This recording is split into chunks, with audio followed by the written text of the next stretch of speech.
Hello, humble viewers of the Small YouTube Channels Talk podcast. Unfortunately, today we had a little bit of trouble recording the podcast, so it's going to sound a little weird, a little echoey. I promise to fix the problem by next week. It's still somewhat listenable. You can still somewhat make out what we're talking about. But yeah, I'm going to let us get into it. Again, sorry for the quality of this episode. I got a new mixer and it's not exactly doing what I want it to, so I'm gonna order a new one. Anyways, we will see you next week if you don't listen to this podcast because it's a bit of a political podcast. Yeah. All right, thank you. Okay, small disclaimer for today's podcast, guys. We're gonna get pretty deep into some politics, so if you're a bit squeamish, you get triggered easily, maybe skip today's episode of the podcast. Today we have a special guest, Trevor Cox. Hello, thank you guys for having me on. Trevor Cox has helped us with films before. What has he done with us? Well, Jack? he was in Slick Trigger. He was a big part of Slick Trigger, and so he's been on set with us many times before. He knows his way around filmmaking. He knows his way around movies, shows. Big philosophy guy, politics. Intelligent guys to have a conversation with, which is why we're going to have him on today. Right after we roll the intro music. Warning, the following pre-recorded podcast will blow your mind. Broadcasting to Anchor, YouTube, Spotify, Google Play, and Apple Podcasts. Recorded in Cole's parents' basement.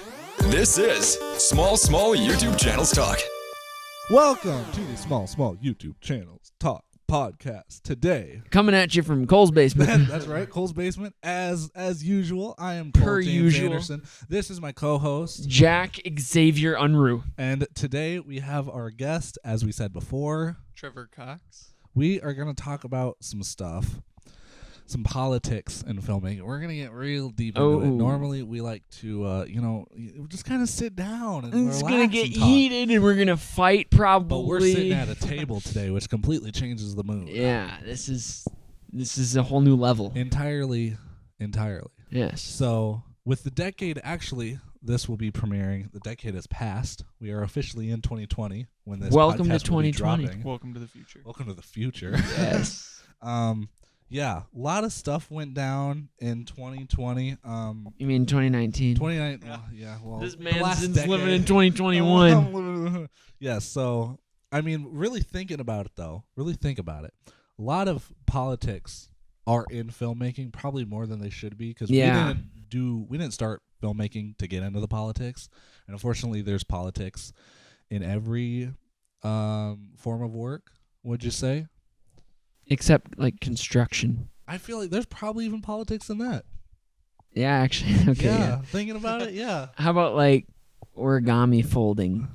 Oh yeah, I'd feel like maybe. I mean, I feel like politics could pop up into anything, right? Yeah, because I feel like no matter what your job is, you're always trying to follow what you believe in or whatever your morals are, and that's always gonna, or usually would end up including some form of politics. And it also, means appeasing the boss or, making something that works for everybody.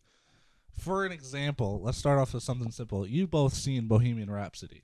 Yes. Of course. Earlier this decade. Yes. I'm not sure if you're aware, but that movie actually had 2 directors. I did not know Because that. one of the Really? directors dropped out halfway through shooting. Yes. Why? Politics, creative differences. Really?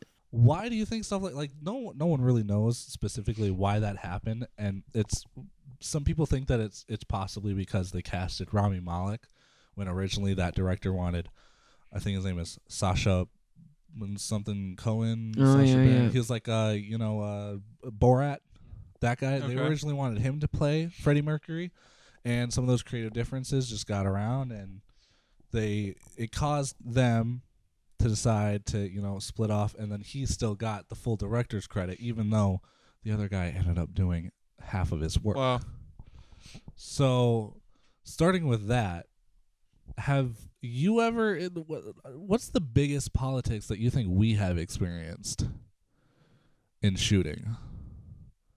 Because I feel like with Late Night Boomin', we're running into some creative differences with someone who's renting us some equipment for the show. Really? Facts. Facts. Yeah. Do we want to unfold this drama? We can unfold it a little bit. You know, we don't want to expose anybody. All right. No, Yeah. no exposing. No exposing. But someone who's in charge. Unnamed person number one. Said person. We'll just go with the name, Freddie, Freddie. All right. as in Freddie Mercury. You know, Thought we I'd were tie talking about in. it. Sure, yeah. So we made this show, this late night booming thing, and thought it went really, really well and everything. Which it did. And went as well as the first episode could have gone. Put a lot of work into it. Then we got, I got called into the library by Freddie, and was continued, and then proceeded to rip into me about how disrespectful it was that we did some of the things that we did in the show, which were just goofy things. Told us that family-friendly stuff. Yeah, told us that we weren't funny. Told us that we were trying to be Jimmy Fallon and we're not, and basically just took a SHIT on our whole operation.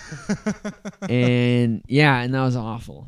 It's terrible. I feel like a lot of politics stem from creative differences and even people getting jealous. I feel like that was a jealousy. I feel like that was possibly motivated by jealousy. I think definitely politics can totally drive things like completely apart.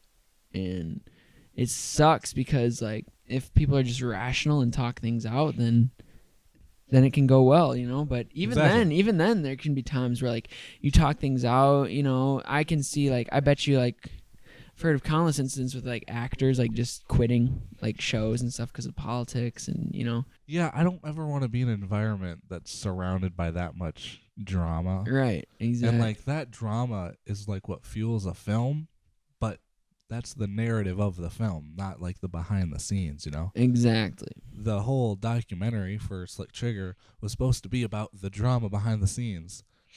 But we don't experience any of that because we just get the job done. We run a clean atmosphere.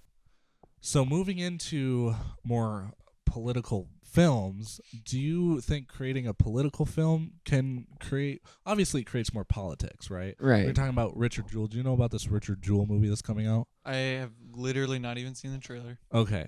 Think of what's a movie that's coming out or that has come out that's got some sort of political message. Maybe you guys heard God's Not Dead. You seen those movies? Heard of them? I have seen the first one, and then also I know Black Panther is also a good one. Yes. Oh yeah. So yeah, let's talk about Black Panther. As three straight white guys, let's really quick give our own review on Black Panther. How about Jack? You go first. Did you see it? I saw it. Judging it solely on the movie itself, politics aside, it was okay. I mean, it wasn't my favorite movie. It's all right. Right. This is okay. I mean, I'm basically like in the same boat. The film was well written. I didn't like the ending fight scene. I think it looked like trash. Yeah. Killmonger's last words were very inspiring and I think very motivational. But overall, I think it was like a decent movie. Definitely not the best of the MCU. Yeah, is average. Right. What about you, Trevor? I would agree. I'd say like from a movie standpoint, from a filmmaking standpoint, it's just it was a good movie, but some of the script writing was a little off, some little extra exposition, things like that. And then along with that, like you said, Cole, the ending fight scene was it was very bad. I actually watched a video really recently that was explaining how the CGI editors for the end of that movie only had, I think I'm remembering correctly, about 6 weeks to put that whole entire atmosphere together, and that's why it looks so bad. But either way, from a filmmaking standpoint, I would say is like slightly above average movie.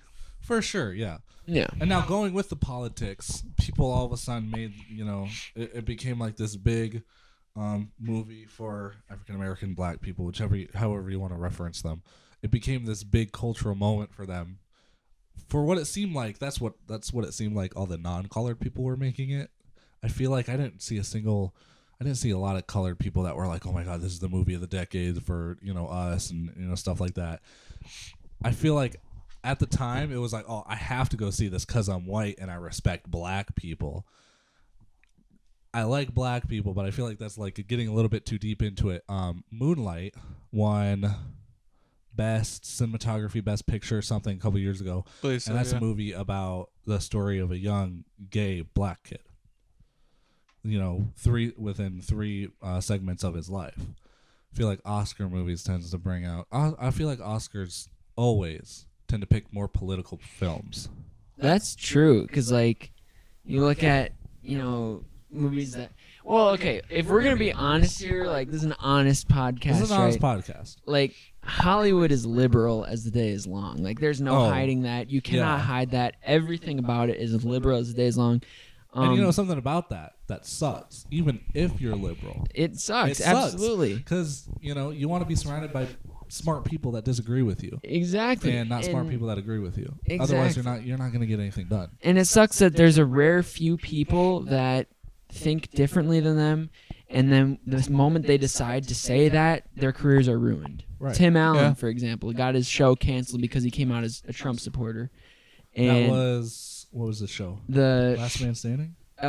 It's either that one or the Handyman one, whatever it's called. No, that was a long time ago. Oh. You're thinking of Home Improvement. Oh yeah, okay. One of his shows. Last Man Standing. Yeah, I think that's what it was. I got picked up by WGN. My dad is a watcher of that show. It's actually kind of good. Yeah. And that kind of thing happens all the time. Kanye West comes out as a Trump supporter on Twitter, loses half his fan base, just like that. Right? Yeah. You know what I mean? We live in a society. We live in a society where all the. I feel like 4-6 years ago, you said you were Trump. You said you were left or right, and people had like an opinion about you, but it didn't immediately like ruin your image for them. And for some reason, supporting Trump today is completely bad. And like, I don't necessarily support Trump, but I also don't see someone who says I support Trump and immediately think that they're a bad person. That's what I'm saying. It's mob mentality. Exactly. Yeah. What do you think about that? As far as Trump and who you identify with or what party you identify with and that kind of defining your image, I think that is like what you said, a mob mentality. And then as far as when you were talking about politics and the Oscars and things like that, I mean, just look at Django Unchained, the performances in that movie. It would be hard to believe that no one in that movie deserved an Oscar. Right, yeah. Like, it's such a good film. It is, and the performance by Leonardo, that's just he gave a really good performance, but I feel like the Oscars as like a body couldn't embrace or like give an award to a movie that societally speaking normalized saying the N-word. Even though that's just what happened back then. Exactly. It was said like, just as often as we say dude or bro or stuff like that. It was just as not even slaves and black people back then, they said that. They still do. Right. As of course not like they don't say it as much or in the demeaning terms. Right. But it's crazy that that kind of film with relatively historical accuracy, because of course, Django didn't happen. Exactly. But stuff surrounding it, how that can be thrown to the side almost. Also, I was talking to a friend, and he got Modern Warfare, the new one. Okay. And he was playing online, and he realized how many people have like the tags. You can make like so many people have like Trump or something to do with Trump in like their tags if they're a Trump supporter. And it's so weird because like so long ago we didn't identify with like our like political people. Politicians are corrupt. No politician is perfect, in my honest belief, because you don't know them personally. If Jack ran for president, I'm voting for him because I know the guy. Exactly. Yeah. But if I didn't know Jack and he went for president, I'd be like, okay, well, I got to look at what he supports, what he said. I don't know this guy to heart. And that's the thing with politicians is you can't always be 100% sure. Well, and I think there's a lot of things that we don't know about, which is the scary part. But going back to what you were saying about the use of the N-word, Sure. and people getting angry that Right, there's a couple of white guys talking about this. yeah, so we gotta be careful here. Keeping in mind that Tarantino is creating a timepiece, right? And he Sure, wants yeah. to keep it historically accurate. That's what would happen, okay? Yeah. They would Of say course, the yeah. Now, what a big movement that we're seeing is that a lot of enraged. Now, I'm not like trying to bash liberals or whatever, but a lot of Damn libtards. yeah, a lot of enraged liberals. What they're doing nowadays is they're trying to erase our history. Like they're tearing down the statues of, like the Confederate statues that are historical I don't know if things. that's erasing history though. So, Here's they're someone trying. that's disagreeing with you. So let me explain to you why I don't think that that's erasing history. There are history books that tell us what happened, right? These Confederate statues represent what the Confederacy stood for, which was they wanted to buy and sell slaves. See, now I actually disagree with that Yeah. because I think that it's a piece of our history, and like it or not, like, okay, don't get me wrong, like, I totally disagree with slavery. Everybody knows that. Nobody, Yeah. I can't. No I one can't here believe that we supports even have to slavery. say no, that. yeah, like, I can't okay. believe that we live in a time. Okay, I'm sorry. No, right, yeah, like, continue. everybody knows, like, it's just a given. Like, obviously slavery sucks. But, but In- this no. is where it goes off the rails. no, yeah, like, in our history, ugly things have happened. Oh, all the time. Now, great things have happened and absolutely awful things have happened. But history, unremembered, is doomed to repeat itself. And I don't think that a statue of a historical statue of a like Confederate something or whatever, I don't see that necessarily as showing support for Confederacy. I see that as a reminder of where we've been as a country, and good or bad, it makes you think. And Well, if you think I about like- it, you yeah, know what I'm saying? Yeah. I think it's good though to make sure that everyone understands what the statue represents, because I think, and I'm not saying that this is what you're saying. Sure. It's just the first thing that you said. A lot of people associate slavery with the Confederacy because that was a part of their I guess like platform. Right. But initially the reason that they split off was because of their differences with the North in their policy making, their desire, like whether or not black people should be able to vote, like that kind of thing. So I think it's important that every side of it is looked at, because a lot of it was from like a representation standpoint. There was slavery, of course, and then just like differences in I can't think of it at the moment, but you know what I mean. Sure, yeah. I mean, really think about it.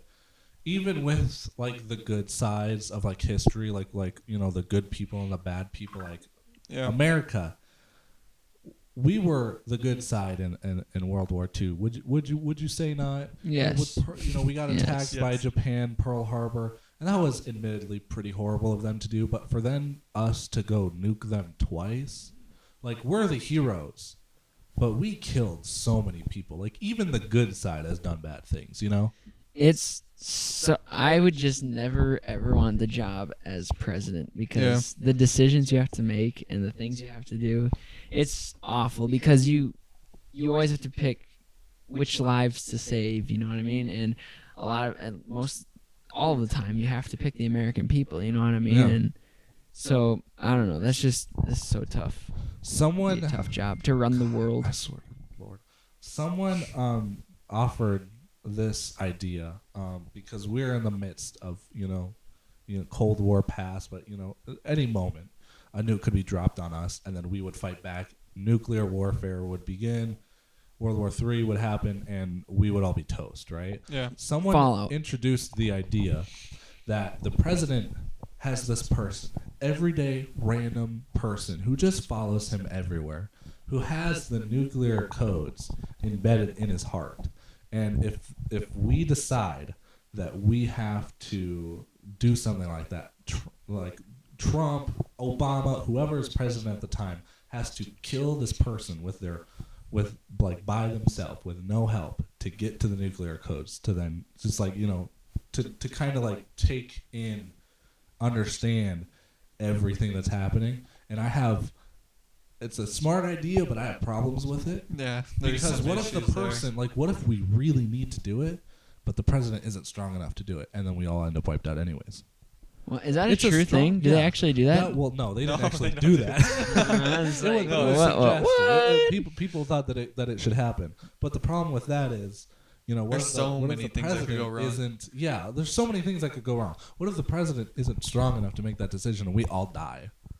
Yeah, What that's the thing. What if the person was hypothetically to be kidnapped and then they have the launch codes? What if he had a heart attack and died early and then you couldn't get him? Or like, there's so many like variable things that would just make it kind of like, I understand the point of it. They want to is bring like the- humanity to actually Exactly. killing thousands upon millions of people.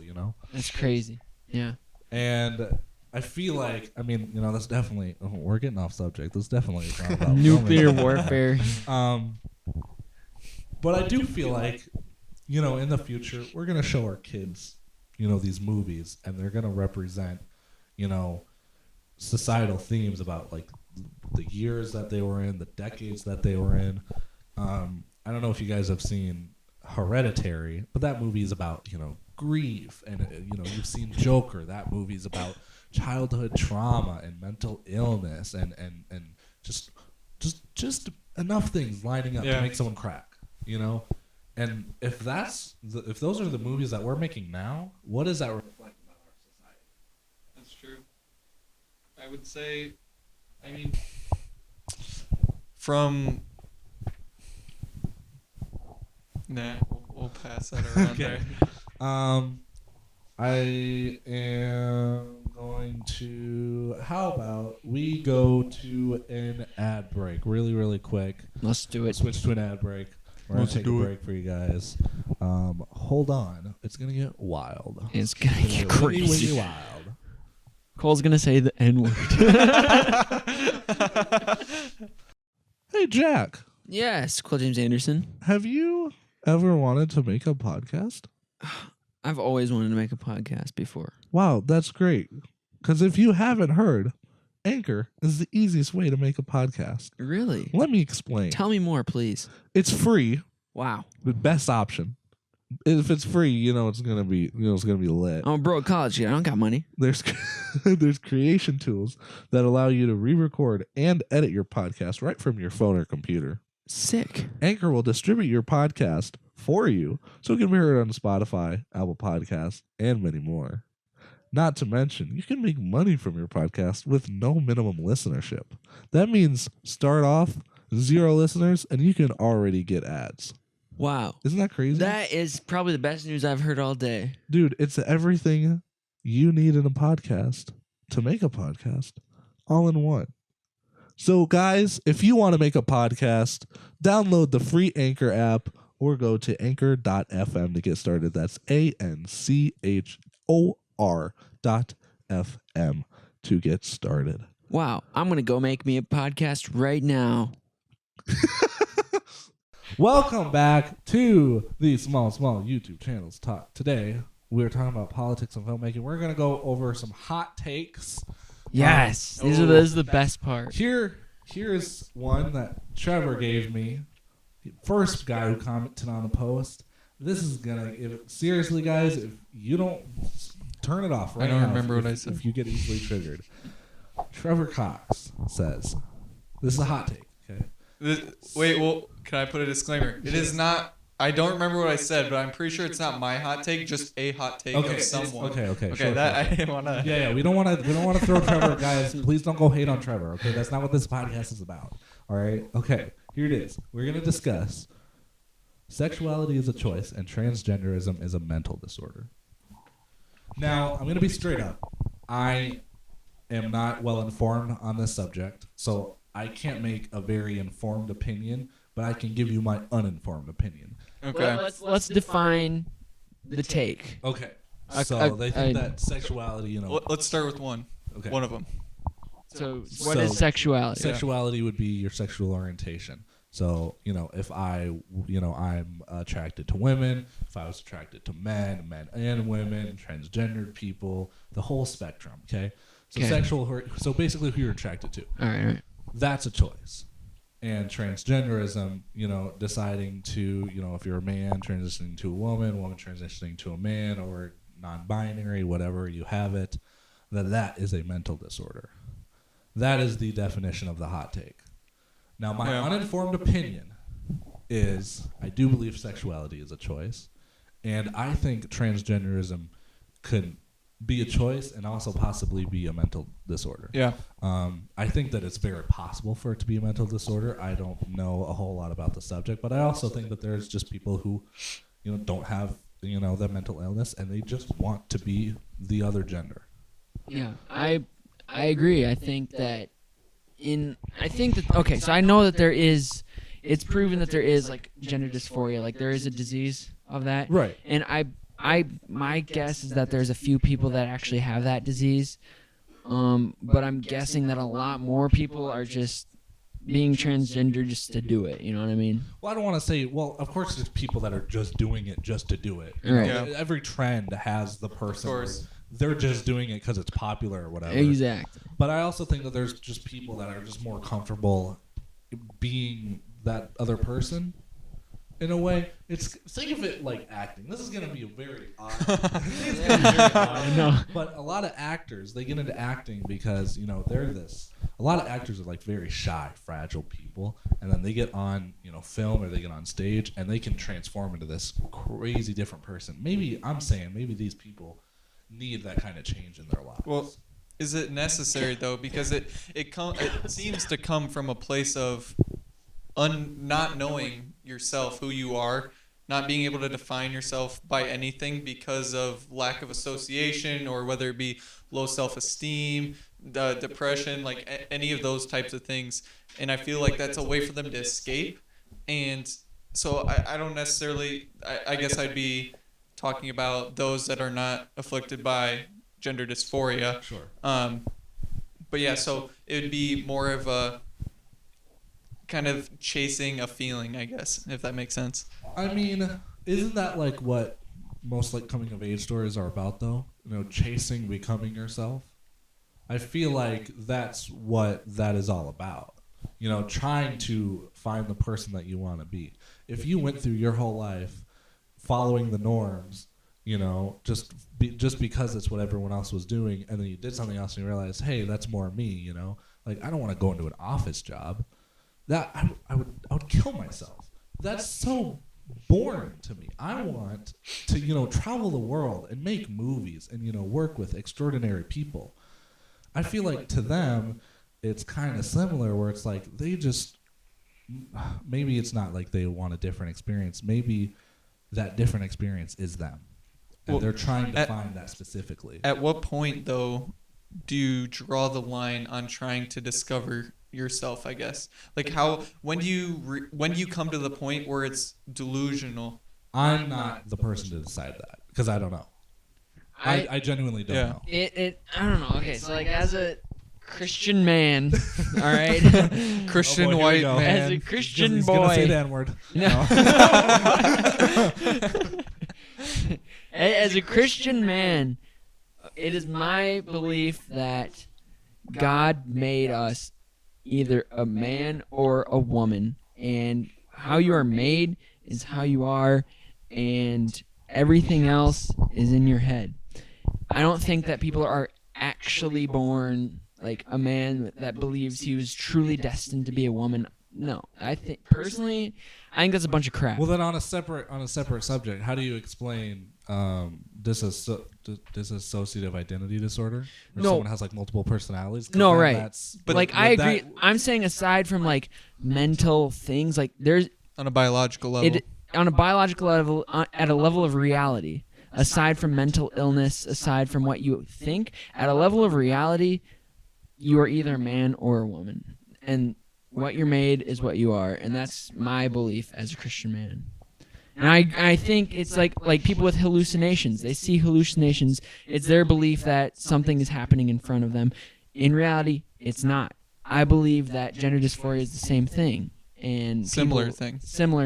Right, similar thing. That's my belief, personally. Okay. So then what do you let's get on to sort of feel into a different subject. About sexuality. What if reality isn't always right. Reality bleeding. No, like Like, what if, explain. you know, Explain. what if I don't know. I'm trying to think of a specific situation, but like there are moments in life where things don't seem like 100% like they should be happening. You know, when something traumatic happens, you know, your brain kind of like masks what's going on. Sure. So how is one person supposed to know specifically what reality is and one person like not? You're like, you know, because one person, my perception of reality is different from yours.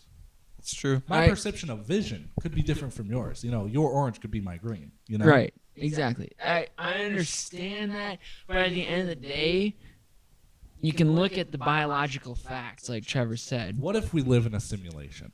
What if the reality that those you believe those to be facts, but what if the reality is that those facts were just made up by some guy and then embraced by the masses? Exactly.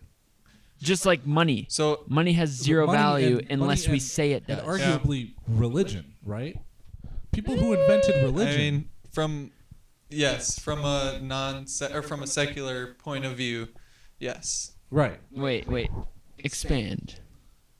So basically, arguably, religion was just created to get people to come together and believe in something and give their money to something. Okay, that's basically like the whole, you know, people who invented religion. I don't know if when we all began, if Neanderthals believed in some sort of higher being. How did that thought come to mind? Was it you know, us learning about like science and like the world is or like the universe is infinite, and then we just felt in that moment so small that we had to create something? Is there something that supports that? I think that when you look at everything that there is, I think that there is no way that it could be anything other than us having a creator. Because, so say you're walking, this is my Wayne, our pastor, gave this example. He said, say you're walking through the woods. Okay. And in the very middle of the woods, you find a clearing. And in the clearing, you find a bright blue Lambo. Whoa. Lamborghini. Nice. Yeah, it's just sitting there. Now, when you see this Lamborghini sitting there, the first thing that pops into your head is not going to be, wow, look at what this nature has somehow created, that the wind and the rain and somehow put together this Lamborghini. You're going to think somebody made this in a factory and now it's sitting here. Same way with our creation. I don't see any possible way. We are rationalizing right now. We're thinking we are living, breathing human beings. I don't honestly see any way that just happened by science and by random chance. Arguably though, right? Because like you're saying that like the percentage of us becoming like, you know, like developing and evolving and whatever, being what we are now, is so small that there has to be another. But like, there has to be a higher being. Is that what you're saying? Basically, I'm saying it is literally impossible for it to be any other way. So then do you not believe in any other intelligent beings in the universe, or do you think it's only us? I think the only thing that matters is Earth. The only thing that really matters. Do I think that there could be other life? I mean, maybe. Like, what if we're not God's only project? It's possible. The Bible is his way of speaking to us directly, telling us the information we need to know. Right. If it's not in there, then we don't need to know. So I don't really see any point in kind of expanding on that or like trying to figure it out, because I'm just not meant to figure, like, I don't need to worry about it. Sure. Okay. So there was another thing I was going to ask you. It's interesting to puzzle over, though. It's a fun idea to entertain. Right. That there's other, beings out there. I don't think there's anything entertaining about it. I think it's just reality that there's got to be some other life form out there. Because, sure. You think about, like, yeah, of course it was a very, very small percentage that we ended up here doing exactly what we are doing. But also, it's like a 1 in like 3 trillion chance that your sperm cell will like reach an egg, and then so like humanity is kind of always defeated odds. People get struck by lightning all the time. People win the lottery all the time. That's what I'm saying is, like, even though the probability of stuff like that is so low, it's like real stuff just happens. You can't. That's why like look back to the filmmaking perspective of it. Like visual effects artists, they would rather film dirt on a green screen, like throwing dirt instead of simulate it, because it's like different things happen in each like program, and in reality it happens exactly the way you want it to. But in like this simulation, you know, there's variables and you got to do this, and in reality you just do it and it just happens, you know. That's kind of what I'm saying. I feel like, so I guess kind of backtracking a little bit, from a societal standpoint, a lot of people accept evolution to be like a fact, there's really no way to prove or to disprove it. I mean, I don't know it off the top of my head, but I've read plenty of stuff. It's the theory of evolution. I can agree with you that like there's no way of proof. Like there's stuff that proves it, but there's also stuff that can kind of like disprove it. So like no one's for sure unless we got a time machine and we went back in time. There's no way to know for sure. And there's also like the aspect of, if we were this kind of to, I guess, disprove in a way evolution, but if we were able to evolve, then we would have to be able to de-evolve. I think hypothetically. I think if we all three, for a moment, whether you believe in evolution or not, you think for a second that evolution is possible, de-evolving I think is possible, because it'd have to be if evolution was possible, de-evolution would have to be. Right, because I mean, you know, you look at the human race over time, we've gotten smarter and smarter and smaller, and then smarter and smarter and smarter, and then you look at us now, and they're like, yeah, there's a lot of smart people, but there's also a lot of really dumb people.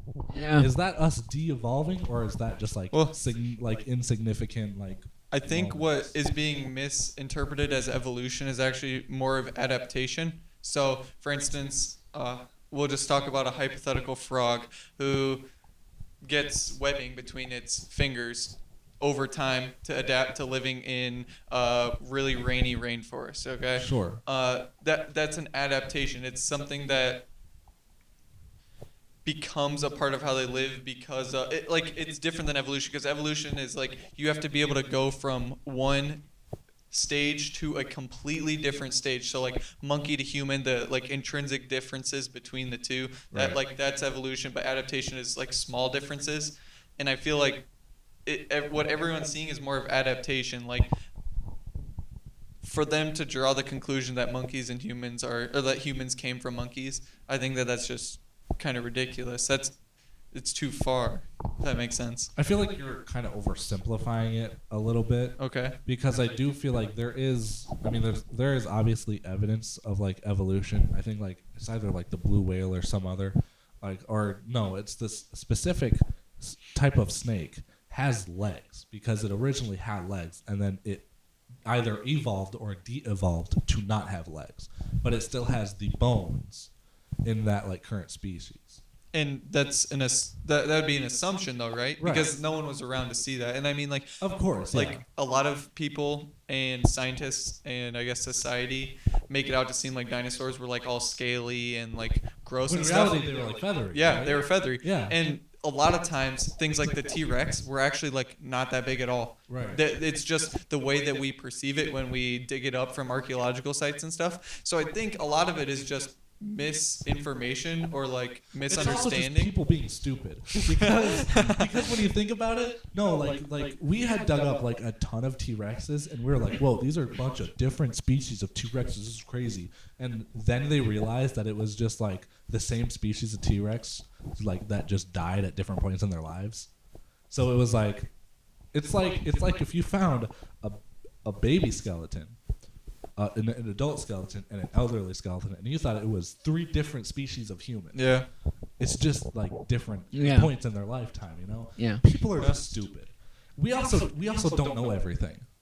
Yeah. So, you know, I and think then it leads to, you know, podcasts where we just talk about it. No, like I think that all, you know, going on like discovering things, all we can do is speculate and give our best shot at it.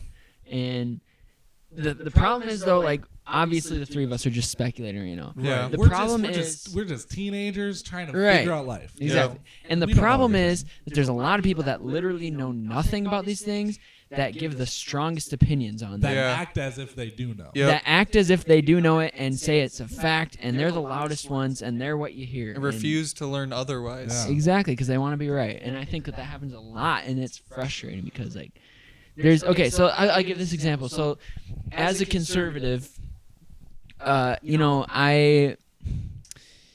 if somebody tells me they're a liberal, I'm not going to, you know, just be like, oh, I'm not going to hang out with you, you know. Right. There's All right. a part of you that wants to do that. Right. There's, But everyone has that, you right. know? Now, there are loudmouth, stupid liberals that have no idea what they're talking about, but Just as many as there are just as many. Yes. But on the same side of the coin, it's the same way with the conservatives. Right. Now, there are rational people on both sides that you can hold a conversation with.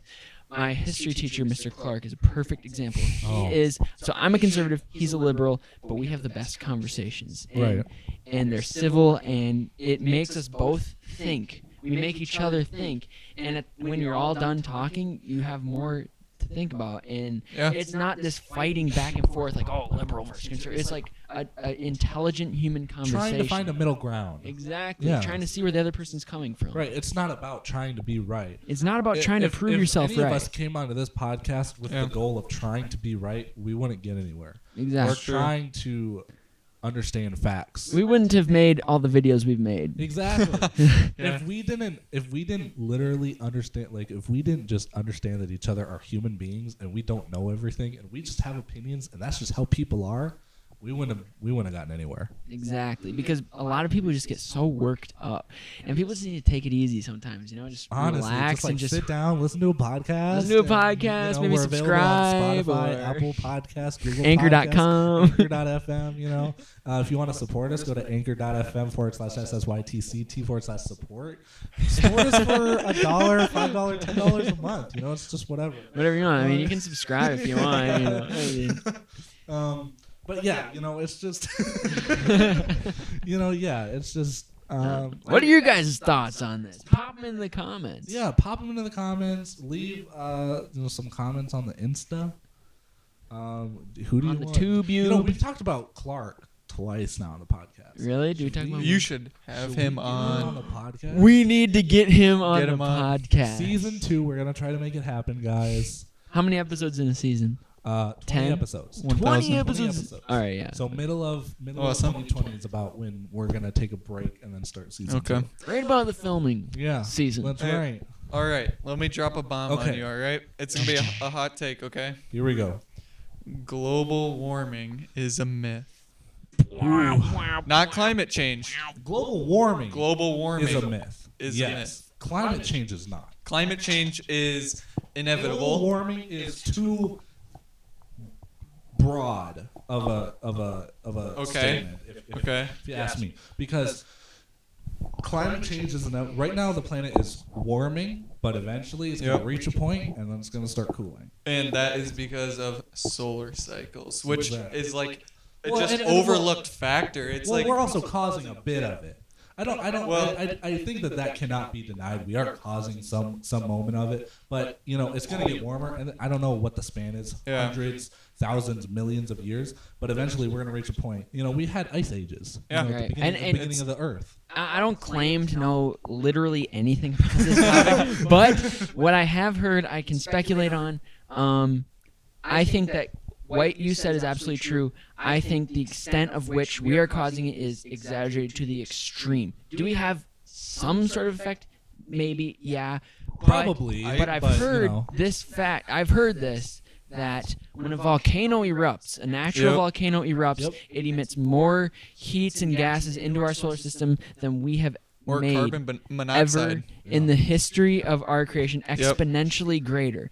And so I think a lot of this is just natural causes. And do we need to be careful of the earth and take care of our planet that we've been given? Absolutely, yeah. It's just I common do sense. think that we are somewhat of the cause. Like, if we would have stayed in the Industrial Revolution up until now, like you know, like everything was like steam powered, you know, Sure. coal powered, and we didn't discover like solar energy and stuff like that.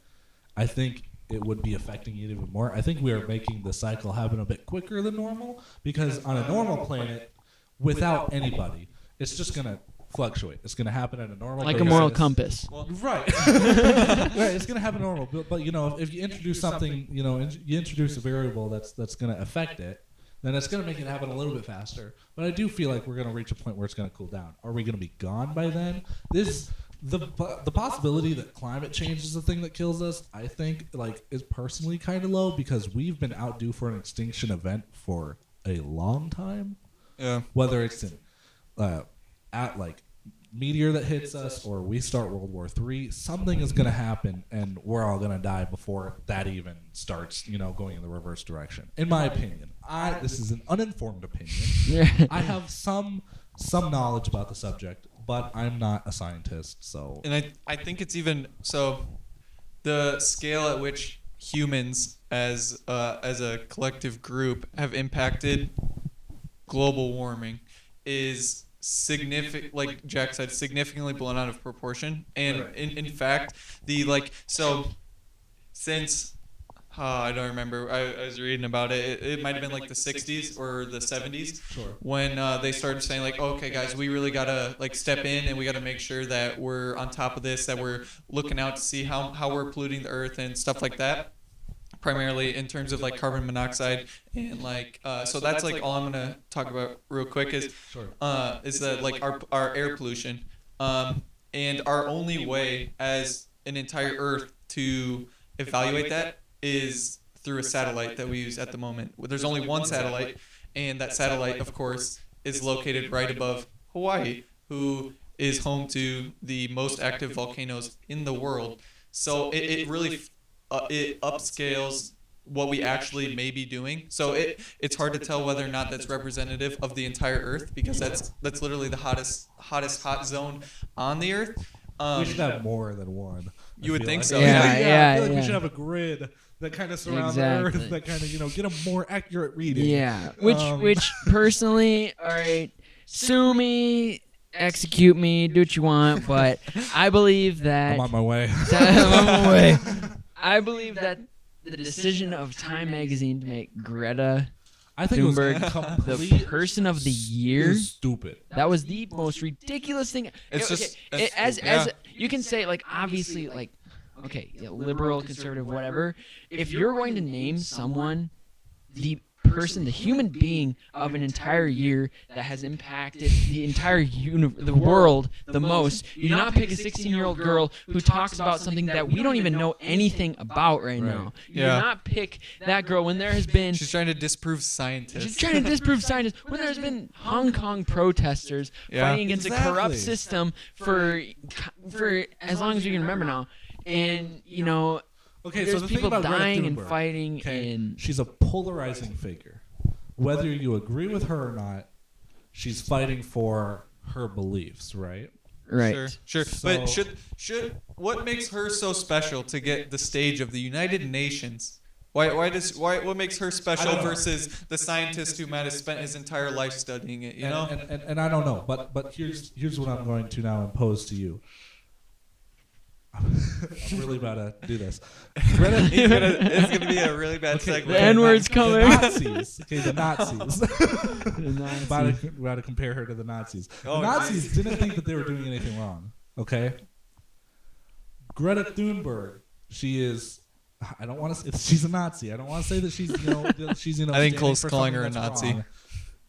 People that are fighting for something that they believe in, even if they're wrong, whether they're right or they're wrong, where do you think that fits? Even if, there were a lot of Nazis that kind of just joined because they had to, so they wouldn't get killed. And then it kind of became, their mental mindset, so then they could live, right?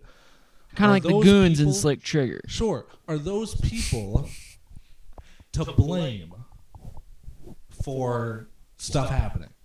Greta Thunberg, if we find out that she was right or she was wrong, what does that say? If we find out she was wrong, everyone's going to immediately turn on her, and then we'll be like, well, wait, we didn't know for sure anyways. And then she was right, people are going to be like, oh my God, it was crazy. And then we'll be like, wait, we didn't know. How can you praise this person for someone for something that you literally don't like. You were not sure of. Exactly. Was any affirmative action like even taken? I don't know if anyone's done any research on it. I haven't. I kind of just ignored that whole Greta thing. But I was just curious, like, if anyone took any action on it, or if it was more of just like a show. Like they just wanted to kind of act as if they were caring about global warming, climate change, yada yada. Were they kind of putting on a show, or does anyone know if they did anything on that? I know that I think she has been obviously okay. So like, well, she's been an outspoken protester. Right now, okay. But there's only so much that protesters can do. Yeah. Now, my argument is not against her. I don't even know exactly what she said, so I can't claim to have known that either. Yeah. But what I do know is that if she's fighting to better our planet, I'm not against that. I'm against Time Magazine saying that she is the best person of the year. Yeah. When Mr. Beast planted over what? How many? 20 million, I believe. 20 is what it was. million trees. They haven't planted them yet. They're going to plant them in 2020 and 2021. But he raised enough the money to plant 20 million trees. Yeah. Which is incredible. Crazy. That's Hong like, Kong protesters fighting against a corrupt system. Exactly. That are actually doing something. She's fighting against something that we have no idea She's what. not even fighting against it though either. She's just chastising people about it. And that's the difference between the types of protesters, right? Yeah. The protesters in Hong Kong are getting stuff done, and Greta Thunberg can only do so much, with the way that she's doing it. If we found out that, these big oil companies are doing something and it's ruining the planet, and then a bunch of people got together to just overthrow one of these companies, that's doing something. Not going to school to protest doesn't really do a lot. No, yeah. Unless you actually start to get people. And granted, there were a lot of climate protests in 2019. A lot of kids didn't go to school and they were protesting climate change. But they eventually went back to school. And nothing really resulted. It made the news and then what? Exactly. Guys, I think I'm turning into a conservative. Well, I mean, if you're going to hang out with two conservatives for an hour. This is what it's about. Back to the basic thing. You want about filmmaking. You want to surround yourself with smart people who disagree with you. And I think it should be, said for people in power, the president. President should be surrounded by smart people who disagree with him. Exactly. Because you want to find a solution that works for everyone. And as a Trump supporter, I will admit that he could do a better job of that. I know that, and in the beginning, I know at least, he had fired a lot of people that disagreed with him. And I disagree with that. I think that you need to be, I know, no, I'm not saying... I'm very not outspoken of you. I like this, Jack. Yeah. I'm not idolizing JFK because, I don't know a lot of his policies. I don't know what he wanted to do, but I do know that he surrounded himself, and he was a Democrat president. I know that he surrounded himself with a lot of Republicans, and in his meetings, he would just sit and listen.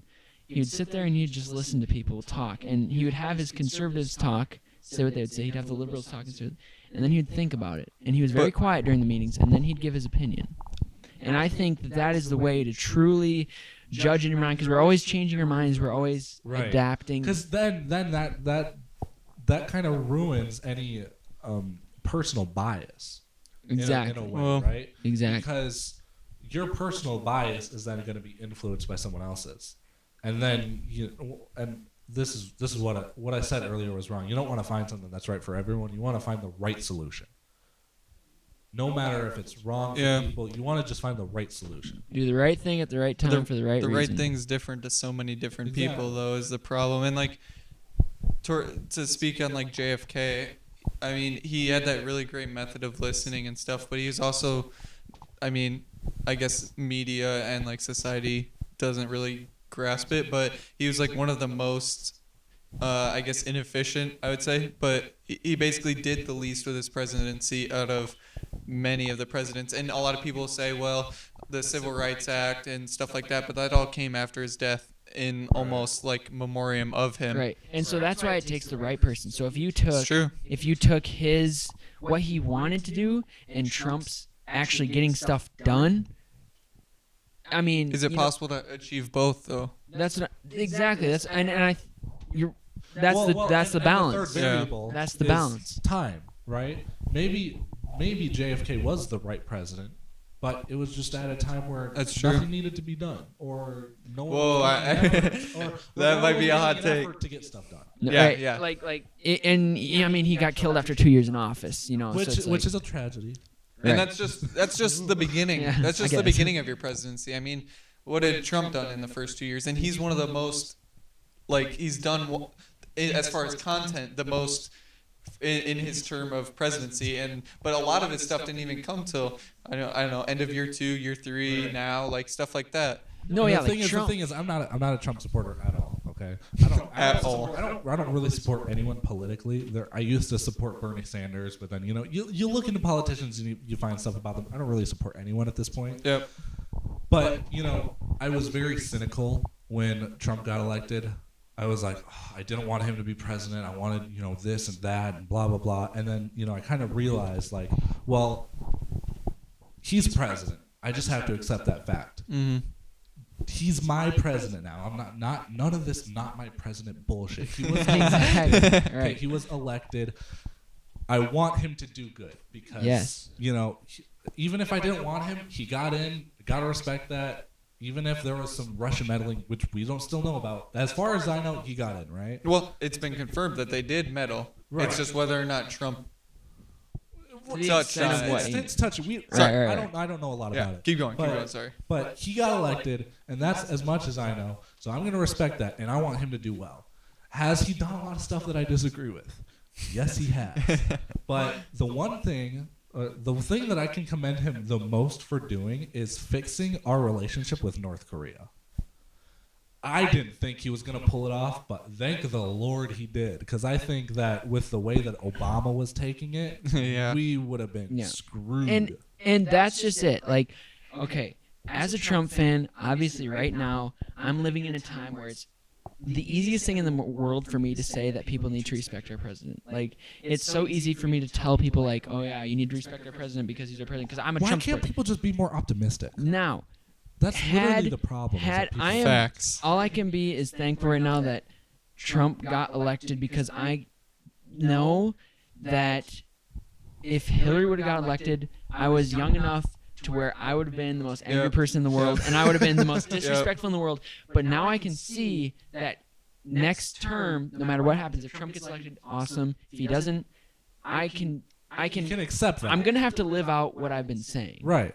It's going to force me to respect whoever's in office next, because I've been saying to people, you need to respect our president. This is going to make me actually have to respect our next president. Right. You know what I mean?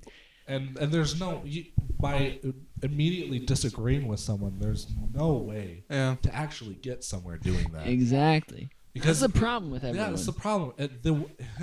I've asked this question many people before, because my personal if you could sit down with any one person, live or dead, and have like a real conversation with the real them, who would it be? And I always say Donald Trump, because as a public figure, he's so polarizing, and I don't know what he does is real and what isn't. What's for show and what's not, because he's a reality TV star. Yeah. He plays into that so much, and I think that's why a lot of liberals kind of hate it, because he gets them. Yeah. He understands them. Yeah. So like, if there's one person I want to sit down with, it'd be him, because I might not like the guy, but after that conversation, I might come out with a little bit more humanity. Exactly. Which I think is one of this thing. Okay, and in all of history, this TV-wise, this might piss me off the most, is the fact that we all know how liberal late-night television is. We all know yeah. how liberal that. You're a big fan of Fallon, but I absolutely He's love pretty Jimmy down the Fallon. middle. Now, he Jimmy is Fallon, somewhat, yeah. Jimmy Fallon, In I think it was comparison. back in 2016, had Donald Trump on when he was a candidate. And he didn't try to bait him for anything. He just had a civil conversation That's right, yeah. with a Republican candidate. After that, the amount of death threats and absolute terror that Jimmy Fallon received for treating Donald Trump like an actual person Which was he is. absolutely, and honestly, I think that really affected Jimmy Fallon, because nowadays, I think, I still love Jimmy Fallon, he's my hero, But I think I can kind of like see him like going a little more towards like he didn't really want to be as left as he's made out to seem because I don't know. I just think it's such. He's appeasing his audience because I think at that moment he realized how left his audience was. Exactly, and I think that's the biggest shame ever because when did treating somebody like a human become a crime? You know, Isn't that insane? It just makes me sick. Like that's awful. Like I don't know. That's to speak on like humans now, do you think that either a far left or even a down the middle, something different? So I guess let me give some background. So a lot of people think that Donald Trump is the causation or like the benefactor of maybe not benefactor, but the causation of the like kind of toxic society that we live in now where everyone jumps to conclusions, everyone is so brutally rude or like dishonest or whatever it may be. Do you think that the opposite of Trump or down the middle, if any of that, how would that change how society looks at their own toxicity? Like, do you think they would find it like kind of realize that, hey, it's what each of us believe on an individual level. It's not what the president represents. I don't think the leader of anything has ever truly represented a society. I think it's always the people within it.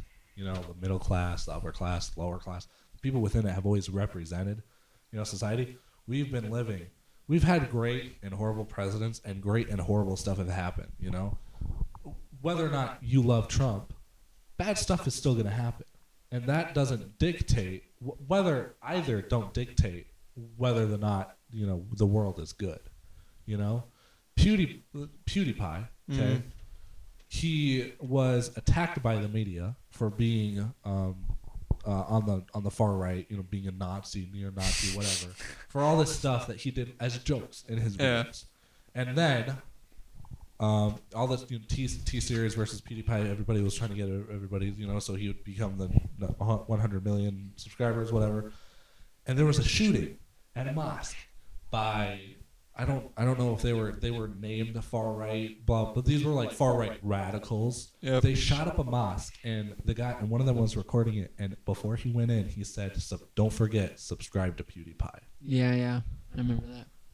That doesn't make PewDiePie a bad person.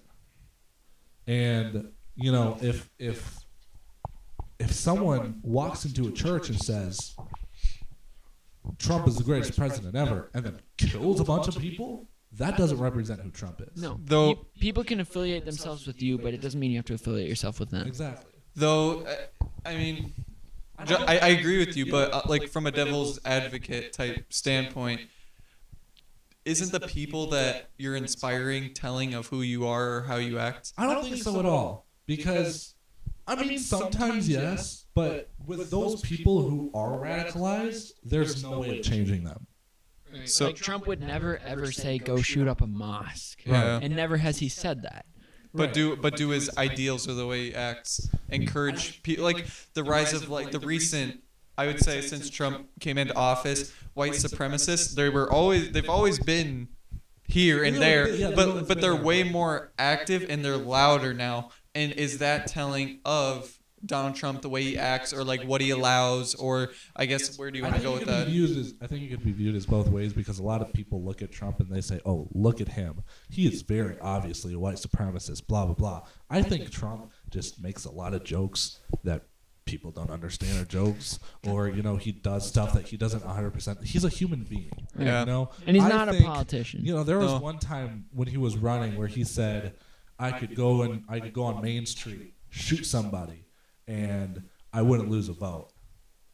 And I don't think that he was threatening that he was going to go shoot somebody. I think he was just telling of how supportive his radical. It was just a bad joke. Yeah, it was a bad joke, but it was also, for the people like those white supremacists, they would probably support him more if he did that. Yeah, and I think a lot of it too is that people peg him. So like I think that there's loudmouths that said can't believe we're defending Donald Trump on this. No, I'm kidding. I think there's a lot of people that this can apply to a lot of different things. Yeah. I think that when people like peg him as a white, I think the pigeonholing him as a white supremacist happened before the rise of some neo-Nazis, because Trump obviously has never said anything to encourage white supremacists, and I think it's the not directly. People right. people The have people looked that at wanna- stuff and been like, oh, that's definitely, but like not directly. exactly. I Not don't know. not intentional. Not intentionally. Yeah. Possibly. We don't know. We don't Possible. know. That's true. But and I don't mean to compare Donald Trump to the Joker, but it's a lot like the Joker. Okay? thinking. So, you basically you sympathize with this person, but you don't agree with them, right? Or you sympathize and you don't. So you understand why they do stuff, but you don't 100% support it or stuff like that. I see Donald Trump as a human being, but not all of his political stuff I agree with. But I'm still going to think that he's a human, and he at least deserves to be treated like a person. Exactly. There's a level of respect you gotta Right. have. Well, it's been fun, everyone. I think we are a little bit past our time. Wow, it's been so great having you on. Thank you, Trevor. It's been fantastic. Thank you for having me. This has been Small YouTube Channels Talk. Check us out on Spotify, Apple Podcasts, Google Podcasts, Anchor.fm. YouTube. Again, YouTube. If you want to support us, I gave you guys the link earlier. New episodes every Friday. We hope you guys had a great 2019. We're so excited for where this podcast will go. And hopefully you guys keep listening. 2020, let's go. Let's go. Trevor, is there anything you wanted to say before we cut out? No, not really. You guys are doing great work here. Awesome. I have one message before we go. Everybody, please think for yourself and don't be stupid. Absolutely. Respect others. Respect others. Okay. All right. We'll see you in the next episode. Peace. Thank you for listening to Small YouTube Channels Talk Podcast with Cole James Anderson and Jack Unruh. And don't forget, new episodes every Friday.